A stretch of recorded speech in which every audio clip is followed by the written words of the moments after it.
I was a very young fellow, 86 in Mexico.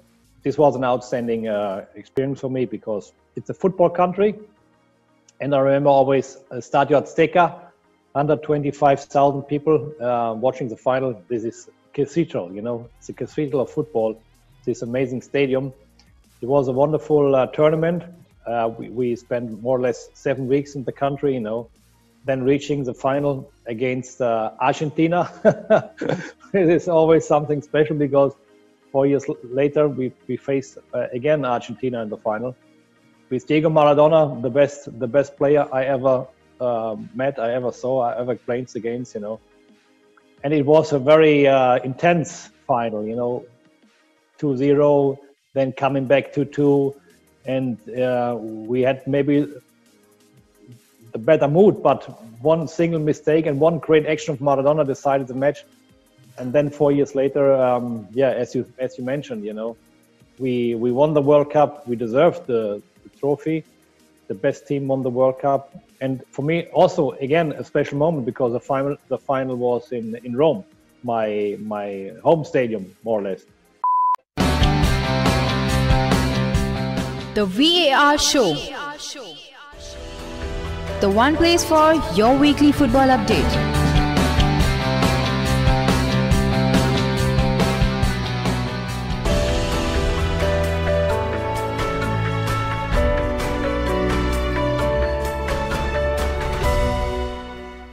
Hola, very warm welcome to the VAR Show, the show which talks about all the various major football leagues in detail. Today we are going to continue the theme of interviews and we have Mr. Thomas Berthold with us. So for our listeners who do not know, Thomas has played for the likes of AS Roma, Bayern Munich and also has won the 1990 World Cup with then West Germany. So without wasting much time, I would like to first thank Thomas for coming on the show. Thank you and welcome to the show. And I would like to begin by asking you, how are you and what are you doing these days? I'm fine. I'm in Frankfurt. It's my home city. And currently I'm working on a project in Italy, in Verona. It's a stadium project. But I mean, we are a bit locked here because traveling was not so easy in the last 4 or 5 months. And hopefully we don't get the second shutdown. Hopefully everything goes back to normal. And I'll talk about a lighter topic, that is football, in comparison to what's happening all around the world. And you've had a very successful career. You won World Cup, which maybe dream of so many people just every day. So did you imagine like you have this much success when you were in the youth ranks of Frankfurt? It was always a dream, to become a professional soccer player. And I had also a successful time in the junior team because I won the under-17 championship. I won the under-19 championship with Eintracht Frankfurt. So it was a great time being part of the junior department. And then I became very early a professional player. And as you mentioned before, every professional player has a big dream, and the biggest dream is to win the World Cup because the World Cup is the biggest trophy you can achieve. So like you said, you won with a lot of trophies with Frankfurt at various levels. And you also played for the senior team. How do you look back at your time at Frankfurt? It was a great time because for a young player it's very important to get minutes on the pitch. If you are sitting on the bench or you're not considered as a starter, it's tough. And I had a great time because Branko Cebec, I don't know if you remember this great manager. He gave me the chance to play from the beginning, and that's it's all about. You have to start from the beginning because playing experience is different than training experience, and you can only improve if you are playing. Without playing, you cannot improve your game and yourself. Definitely. And after that you moved to Italy with Hellas Verona, and you like you said you had quite success at Frankfurt. Why did you move to Italy? Was it something that you always wanted to play abroad, or was it something spontaneous? No, I mean I moved to Italy because the Italian league was the toughest and the best league in the world in the late 80s and the beginning of the 90s, and only the biggest players went to Italy. In those days, there was a rule, just 2 foreign players per club. and I played with a Danish striker, Preben Elkjær Larsen. His nickname was Danish Dynamite. I don't know if you remember him. A fantastic striker. And then I moved to Rome, where I played with my German teammate Rudi Völler. And it was an amazing experience because Italy was on top of every league. We had packed stadiums, you know, and we had, of course, the World Cup in Italy in 1990. Definitely, and you know, like staying in Italy, you said it was one of the strongest that time, and it is reviving its reputation right now. And then after that, you moved to Roma, where you enjoyed quite a success in terms of trophies, at least. How was it in Rome? Like, you know, like Rome is always considered as like, you know, like a very, very passionate city. How was it? Yes, Rome is the toughest city for a football player because there are two big clubs, Lazio and AS Roma. And, you know, and the media, and it's the capital of the country, and it's tough. It's very tough. The derby, you know, the derby, Lazio-Roma, it's the toughest match in the whole league. So you cannot imagine it. I cannot explain, you know, what does it mean for the fans, you know, for the city, but it's a lot of pressure. You have no private life, and 24 hours it's football in that fantastic, crazy city. But I had a wonderful time, and for me it was very important never to lose a derby. I never lost a derby. So definitely, you know, like staying with Roma, I wanted to, like you said, the derby was very, very intense. Do you still get hate from Lazio fans? No. I mean, you know, that's a long time ago. And when I'm traveling with my wife to Rome and watching some matches, I also was watching an European match 2 years ago in the Europe League when Eintracht Frankfurt played against Lazio. So I went to Rome, watching that match. It was quiet. No stress for me.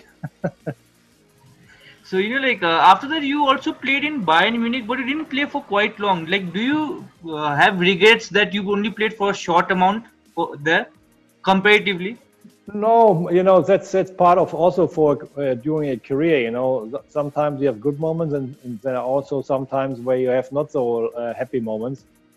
And maybe it was a mistake to leave Italy, because after my time in Rome, I want to stay in Rome, you know, because the problem was that the owner died. So, and the family, the children and the wife, they didn't have really an idea, you know, to keep the club, to sell the club. It was something uncertain for me, you know. And then in the league, they changed also the rules for foreign players, because after 5 years being in Italy, you are considered like a neutral foreign player, you know. So I was already 4 years there, though I think looking back, it was maybe my biggest mistake to leave Italy. 91. Different, and you like I'll stay with Bayern. And how, like, although you were there for a short time, I think, how was the experience at Bayern? It's a very, very big club, you know, and the pressure is also high. We had an unstable situation on the bench. The first year, the club changed 3 times the manager, and we did not perform very well. So it was sometimes, you know, you need also the right moment to be at the right place. Maybe I went there and was the wrong place at the wrong time, you know, at the wrong place at the wrong time. Definitely, and that also plays a part for many of them. And you know, like staying with Bayern, so today I think that we have the Champions League, Bayern versus Barcelona. Whom do you think will proceed forward? Oh, that's a tough match. It's a tough match. I don't know. Bayern really did very well in the league, you know, but they had the break. They played one match against Chelsea, and Barcelona is. I mean, they finished the league 2 weeks ago, so I think it's a small advantage for Barcelona being in that rhythm, you know, to play week for week. But I mean, it's like a final. It's one match, you know, no home and away match. It's one match, and for both teams, I mean, they have a lot of qualities, single quality players, and maybe there is a small moment to decide the match. But anyway, we will see tonight what's going on. Definitely, and that was club side, and you with the national side, you had a lot of success. You played in 3 World Cups, you reached final in 2, in which you won 1. How was it playing in 3 World Cups and winning 1, and maybe just coming runners up in the next? I was a very young fellow, 86 in Mexico. This was an outstanding experience for me because it's a football country, and I remember always Stadio Azteca. 125,000 people watching the final. This is cathedral, it's a cathedral of football. This amazing stadium. It was a wonderful tournament. We spent more or less 7 weeks in the country, then reaching the final against Argentina. It is always something special because 4 years later we faced again Argentina in the final with Diego Maradona, the best player I ever met, I ever saw, I ever played against, and it was a very intense final, 2-0, then coming back 2-2, and we had maybe the better mood, but one single mistake and one great action of Maradona decided the match. And then 4 years later, as you mentioned, we won the World Cup, we deserved the trophy. The best team won the World Cup, and for me also again a special moment because the final was in Rome, my home stadium more or less. Definitely, and of course that would be special. But I wanted to ask you, of course, this will be like a bad taste in the mouth. Okay, like how difficult was it to lose the 1986 World Cup? I mean, after a World Cup, you need a long time, to how can I explain that in English, to understand what happened there, because for a professional, you're coming back, you are tired, you go to vacation, and then you are restarting the training with your club because it's your job, and you have not the time to think about what went wrong maybe in the final or what happened there in Mexico. But also now for me, I'm retired since a long time, I never saw, for example, the entire 1990 final in TV. I never saw the match again. So, sometimes when I have a chat with a journalist, or with a former teammate, we are discussing a bit, but in my mind, for example, I don't spend too much time to think about what happened in '86 or what happened in 1990. I mean, we made history, and I was lucky, to be part of 2 great World Cup teams, '86 and '90, and to reach 2 World Cup finals. I don't know. Maybe you can check it under Google. How many players in the history of football, in the history of World Cup, did reach 2 finals? Yeah, there'll be very few, I think. I think few from Brazil would be, I think, the 1998 part. Other than that, I don't think so many. Yeah. So I'm a happy one, being part of 2 teams reaching the final. Definitely. And you're staying on that similar topic, and you have won trophies with club side and also the national side, as you mentioned, the World Cup. Which one is most special for you? I mean, the World Cup is the most special one because the World Cup for any football player, is a major goal you can achieve. Everybody is dreaming to winning the World Cup once in his lifetime, and I made it with my teammates to get that trophy because it's a long way. It's a 4 weeks tournament. It's a long way to reach the final and then to win the final, because you have to keep up your spirit. You have to train, you have to be focused, and you have to be positive and motivated, because during a tournament you have some ups and downs. But anyway, I think we had in 1990 we had really an unbelievable spirit in our team. We had an unbelievable manager with Franz Beckenbauer. And it was also a big advantage that 5 of 11 played in Italy, 3 in Milan with Inter, and 2 in Rome. So this was, my point of view, a big advantage for the team. You know, that having really 5 starters on the pitch with the Italian experience. Definitely, and you know, like I'll move on from that, and I'll move on to maybe after your career, after your playing career, you also tried your hand in coaching. So, is it something that you want to do it again? No, I did not coach. You did not coach? I did not coach. Okay. No, I never coached. No, I never coached. Okay, was it something that you wanted to do ever?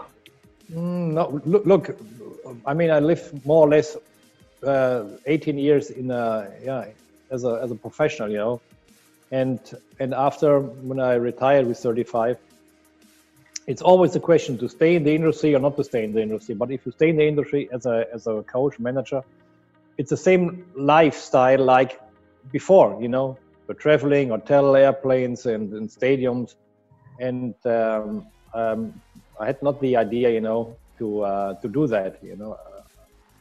I'm more a person who wants to discover other things. Okay, definitely. And you know, like staying with the topic of coaches, you know, like which coach, if you had to choose one, had the most influence in your career? That's easy for me. Branko Cepic. Branko Cepic had the most influence on my career, and yeah, he was the one who provided me the space to play in Frankfurt in the first team, and he was a genius. This was really a genius. I mean, you have to check it under Google.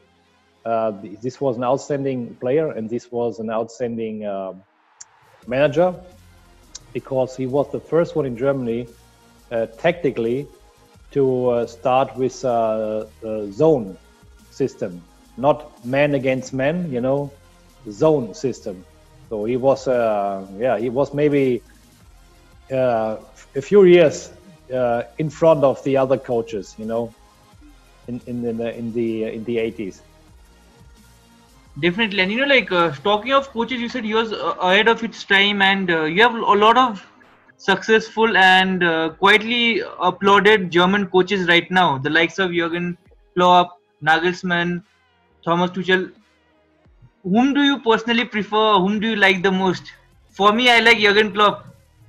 Yeah, of course. I mean, he has a huge personality. You know, he is exploring a huge energy to the club, to the players, because football is all about, you know, spirit. It's not about. Of course, you need the technical qualities and the skills and all that stuff, you know, but you have to transmit the energy to the players, and you have to create a team. And I think that Jürgen Klopp has this skills, you know, to explain to the single players, which they have on high level, you know, that it's the only way to win something is with a team, not with a single one. And as you mentioned, we have Thomas Tuchel in Paris, and we have Nagelsmann in Leipzig, who's a young fellow, a very talented manager. Yeah, it's good that we have some interesting figures and personalities in German football. You know, being in England, in France, and in Germany, and working for important clubs. Definitely. And you know, like, by the way, I have a question. How was the result yesterday? I didn't saw the match. No, the Champions League match. Leipzig won. Leipzig won against Atletico. Yeah. Wow. They won. Final result? 2-1. 2-1. Wow, that's a big surprise for me. Very big. I mean, at least for the neutrals, everyone thought it will be Diego Simeone's 1-0 or how he generally grinds out the result, but it was quite surprising. Wow, perfect, wonderful. Definitely. And you know, like, one thing, after your career, you worked in TV. So, what is the best part about being a pundit?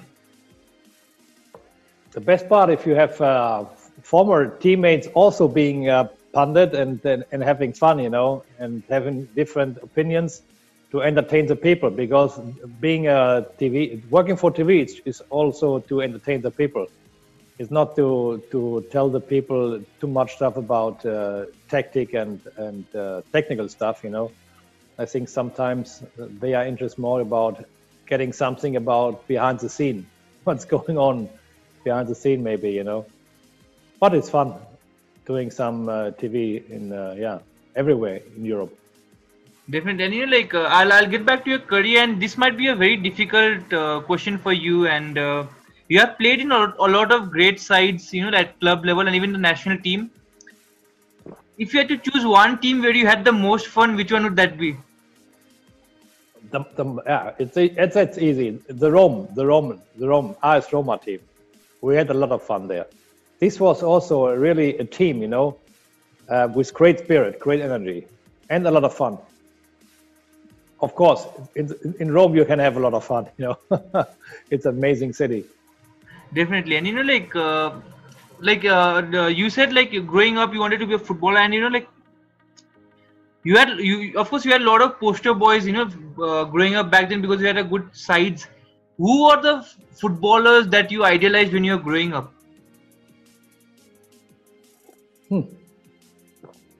That's a good question. To be honest, I had not really a single one, you know, in my days, saying, "Oh wow, that's my top player," you know, that's the guy I want to come close. And again, playing and then in Italy, for me, because I know him also personally, Diego Maradona for me is or was the best player ever I saw in my life. He did something, or he had skills I never saw again, you know, on the pitch. Definitely. And you know, like I wanted to ask you this question, okay? Like because of your career path, I'll go back to the World Cup, like the one you lost, and then you went on to win the next one. Like how do you all mentally, you know, like fight back from losing a World Cup to going to again winning? How difficult or how easy is it? I mean, it's 4 years, you know, between the one and the next one. And there is a transformation in the team, because if you went off, new ones came in. So there's no time, you know, to think about what happened in the past. If you are a professional, you just have to be focused on what's tomorrow, not what happened in the past, because tomorrow is the next match. So you have to be prepared. You have to be focused on the match. And I never was thinking about, okay, 4 years ago, we lost against Argentina in the final. When we faced Argentina in the final, we were 100% convinced that we will win the final. So we had the right spirit, you know. We had the right spirit because we were mentally very, very strong. Definitely. And you know, like staying with that, like since you have achieved, you know, like what many of them will dream, like playing in 3 World Cup and winning is again a different level of dream. So it's like, if you had to give a piece of advice to a young player, what advice would you give that player? Advice is, I mean, if you are start as a young fellow, you know, you have to have fun, and then you have to improve your technical skills, and later on you can work on your physical skills.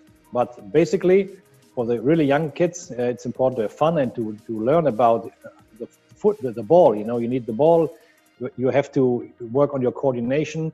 And your technique. The technique is basically the most important skill. If you are technically able to do the important things, you know, with and without ball, that's the most important part. And then later on, as I said before, we have to work on the physical aspect, and you have to work on technical aspect. But that is later on. Basically, it's a ball. It's all about the ball, because without the ball, okay, you need also to understand how to move without ball, but that's also later on you can learn it. But the technical skills, you know, that's the most important part. And to have fun, of course, and not to have too much pressure.